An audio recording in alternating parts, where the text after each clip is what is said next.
Hello student, welcome to creative tuition class. Student, यदि आप इस चैनल पर नए हो और आपने चैनल को सब्सक्राइब नहीं किया है तो प्लीज चैनल को सब्सक्राइब जरूर करें और बेल आइकन का बटन जरूर दबाएं ताकि जो भी वीडियो आता है इसकी नोटिफिकेशन आपके पास जल्दी तक पहुंच जाए। तो स्टार्ट करता हूँ। जो वीडियो लेकर आए वो क्लास 10 पॉल साइंस का चैप्टर है, second chapter federalism. What is federalism? संघवाद है क्या? तो इसमें क्या होता है, इन दिस सिस्टम में, मतलब इस व्यवस्था में क्या होता है कि जो भी सरकारें होती हैं वो शासन करती हैं। इसमें एक से अधिक सरकारें जो होती हैं, गवर्नमेंट जो होती हैं वो शासन करती हैं। और इसमें सबसे मेन जो विधायिका जो शक्ति के आधार पर जो सूची बांटी गई है वो 3 सूची है: संघ सूची, राज्य सूची, समवर्ती सूची, जिनके बारे में आपको बताऊंगा। और टाइप्स ऑफ गवर्नमेंट वो उसके बारे में जिक्र करूंगा। तो इसमें जितने भी टॉपिक हैं चैप्टर से रिलेटेड वो आपको मैं बहुत शॉर्ट तरीके से बताऊंगा ताकि आपको बहुत अच्छी तरीके से वो क्लियर हो जाए। तो स्टार्ट करता हूँ। फर्स्ट पॉइंट, संघवाद। संघीय व्यवस्था में सत्ता केंद्रीय सरकार और अन्य सरकारों में बटी होती है। इसमें क्या होती है, जो सत्ता होती है वो केंद्रीय और राज्य सरकारों के बीच बटी होती है। जैसे कि सेंट्रल जो गवर्नमेंट है वो सेंटर से रिलेटेड कार्य करेगी, स्टेट गवर्नमेंट जो होती है स्टेट से रिलेटेड कार्य करेगी।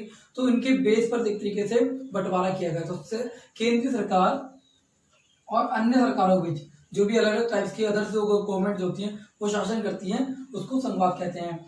इंग्लिश में, in the federal system power is divided between central government and other government. तो ये सबसे मेन आपको बता दूं मैं कि जो भी जो पावर जो होती है इन दिस सिस्टम डिवाइडेड, जो पावर जो है, power is divided between the central government and state government. जो दो गवर्नमेंट के आधार पर शक्तियों का बंटवारा होता है इसमें।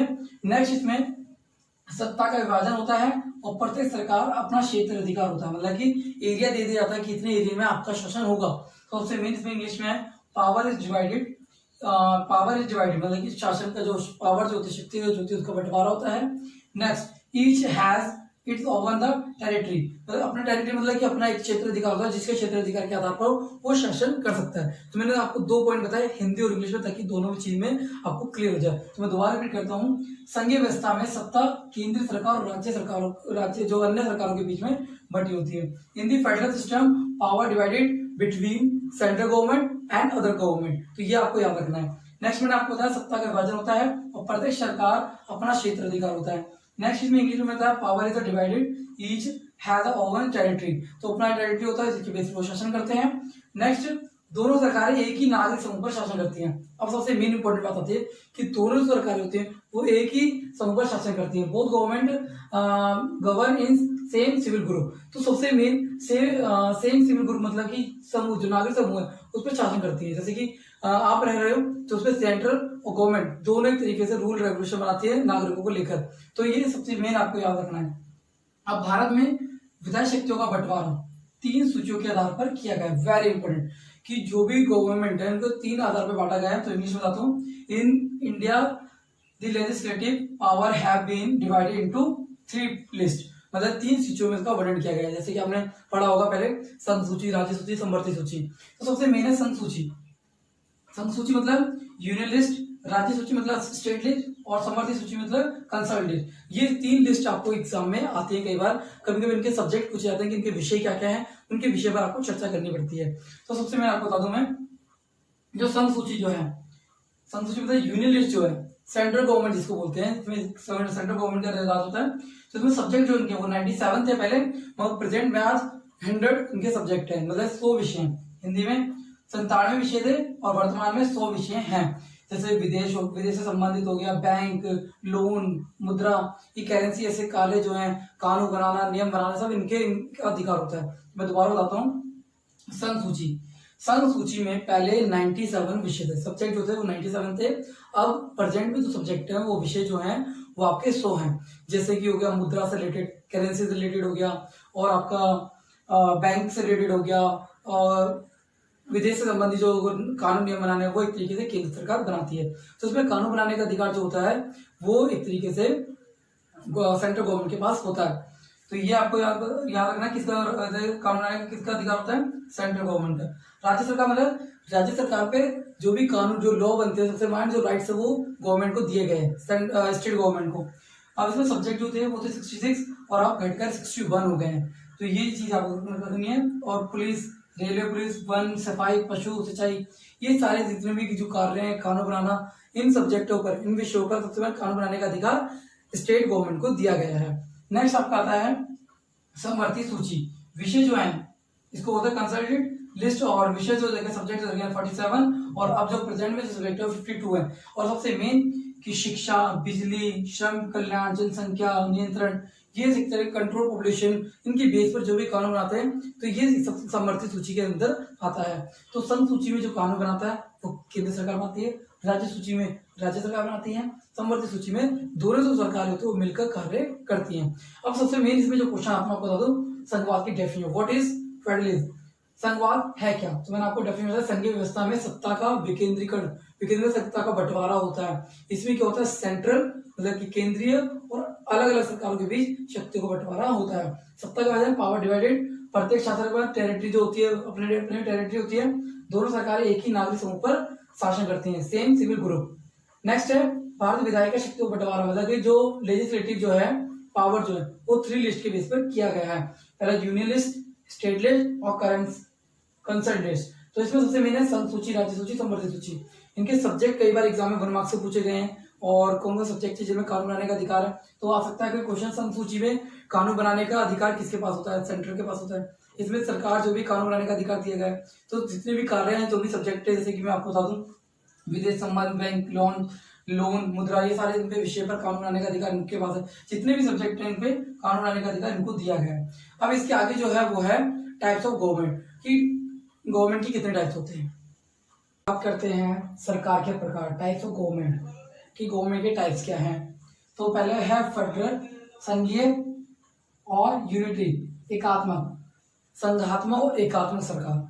संघात्मक जिसमें एक से अधिक सरकारें, 2 से अधिक सरकारें काम करती हैं, और एकात्मक जिसमें एक ही तरह की सरकार काम करती है। सबसे मेन पहले आपका पता है फेडरल सिस्टम और यूनिटरी सिस्टम। तो फेडरल जो होता है संघीय, संघात्मक, और यूनिटरी मतलब एकात्मक। तो सबसे मेन कि फेडरल जो है एक से अधिक स्तर की सरकारें इसमें शासन करती हैं, 2 और मोर लेवल गवर्नमेंट, ठीक है। नेक्स्ट में है अन्य इकाई केंद्र के अधीनस्थ नहीं होती, मतलब कि जो अलग अलग गवर्नमेंट होती है वो केंद्र पर एक तरह डिपेंड नहीं होती है। तो इसमें है sub unit are not depend to central, कहने वाला किस पर डिपेंड नहीं होती है, सेंट्रल पे। और इसमें एक तरीके से दोहरी नागरिकता को अपनाया जाता है इसमें। और नेक्स्ट है यूनिटरी, एक स्तर की सरकार होती है, 1 लेवल ऑफ गवर्नमेंट। इसमें क्या होता है, 1 लेवल की गवर्नमेंट होती है। नेक्स्ट है केंद्र और के अधीनस्थ, जो 1 लेवल की जो गवर्नमेंट होती है, और जो छोटे छोटे स्थानीय सरकारें होती है वो किस पे डिपेंड होती है, केंद्र सरकार पर डिपेंड होती है। तो sub units are depend to central government, तो मैं आपको बताया। और इसमें सबसे मेन जो एग्जांपल है मैंने आपको बता दूं, फेडरल जो एग्जांपल है वो है इंडिया, कनाडा और जर्मनी। ये 3 कंट्री हैं जहां पर फेडरल सिस्टम को अपनाया गया है, संघीय या संघात्मक शासन व्यवस्था को अपनाया गया है। नेक्स्ट है unitary, China, Japan, UK, France, ये ऐसी कंट्री हैं जहां पर यूनिटरी सिस्टम को अपनाया गया है। तो सबसे मेन क्वेश्चन 1 मार्क्स में आ सकता है कि यूनिटरी और फेडरल सिस्टम है क्या, what is federal system and unitary system. तो दोनों में डिफरेंस आ सकता है। नेक्स्ट इसमें है केंद्र के अधीनस्थ, इसमें जो क्वेश्चन पूछा जाता है पॉइंट्स कि इंडिया और कनाडा, जर्मनी, ये 3 स्टेट है जिनके नाम आ सकते हैं पूछने के लिए कि फेडरल सिस्टम को कहाँ अपनाया गया है और यूनिटरी सिस्टम कहाँ अपनाया गया है, तो ये नाम आ सकते हैं।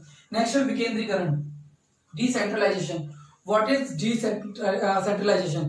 तो इसमें सबसे मेन है कि decentralization means the distribute of power. इसमें क्या होता है, जो भी शक्तियों का बंटवारा, सत्ता का बंटवारा होता है। इसमें डिसेंट्रलाइजेशन का अर्थ क्या होता है, सत्ता का बंटवारा। तो सबसे मैंने आपको बताया मैंने, decentralization means distribution of power, शक्तियों का बंटवारा, सत्ता का बंटवारा।